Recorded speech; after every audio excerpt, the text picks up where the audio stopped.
This video is going to be a brief summary about the successes and failures of the United Nations by Mika and Joy. So, the Korean War. The Korean War started in June 25, 1950 and ended in July 27, 1953. The Korean War took place in the Korean Peninsula. The Korean Peninsula is surrounded by bodies of water such as Yellow Sea, Korean Bay, and Sea of Japan. Korea was free from Japanese control in the end of World War II.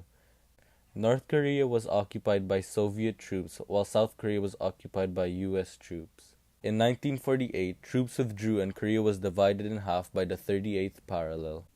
So why was Korea divided?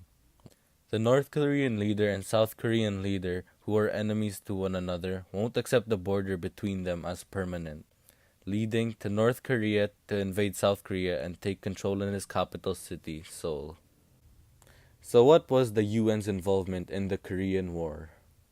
President Truman's problem was he wanted to limit the spread of communism by preventing the domino effect. This is where the ideology from one country spreads to the other country. So how did the UN get involved? South Korea appealed for support, leading the US to push a resolution to the UN Security Council. The USSR didn't use its veto power as it was boycotting the council since the new communist China wasn't accepted. An appeal was made by the Security Council for North Korea to withdraw its troops but was ignored. This results for the approval of the UN Army, composed of 16 nations, to help South Korea. Since the Korean War is considered neither a success nor failure by some, I will be tackling on the successes and failures of the Korean War. So was it a success or failure? Failures. Liberating Korea was unsuccessful since an armistice was made.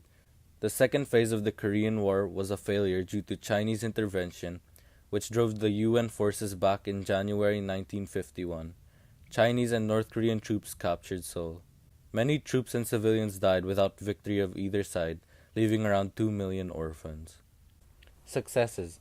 The UN successfully protected South Korea from the communist North Korean and Chinese control by negotiation. The first phase was a success since the UN troops were able to push the North Korean troops over the 38th parallel and were able to recapture Seoul. When the UN troops went into North Korea, worried about Chinese interference, they were able to capture the North Korean capital. UN troops were able to move the North Korean and Chinese forces back to the 38th parallel, stabilizing the front. According to the edXL GCSE textbook, the Korean War was a success. The Korean War boosted the United Nations' reputation. This was also the first time that the UN forces were deployed to a country and to restore peace, and peace was restored. This shows that international cooperation could work if there were no veto. 16 nations had taken part on the side of South Korea. The passing of the Uniting for Peace resolution, allowing the General Assembly to pass a resolution under certain circumstances when one of the 5 permanent members used the veto. Now we are going to cover the Rwandan genocide, which is considered a failure of the United Nations.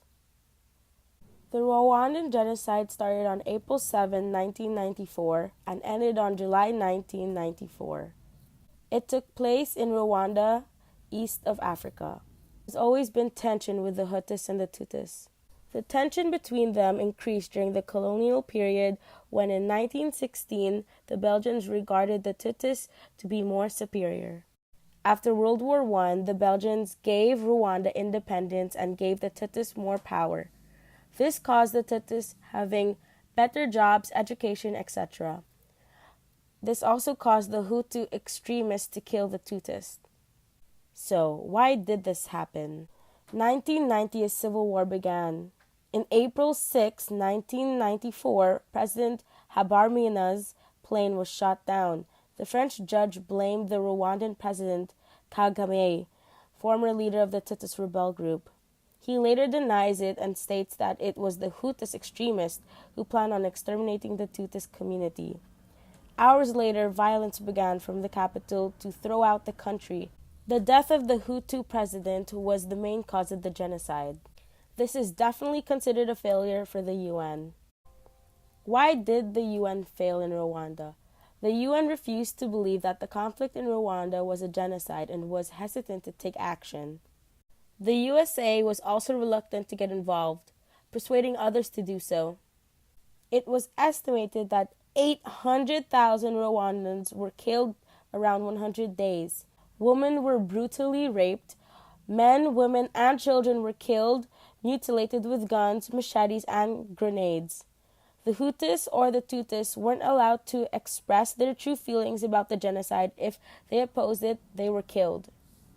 France, a permanent member of the Security Council, supported the killings, whereas other superpowers such as USA or the UK showed no interest in getting involved with Rwanda. Thank you for watching our presentation.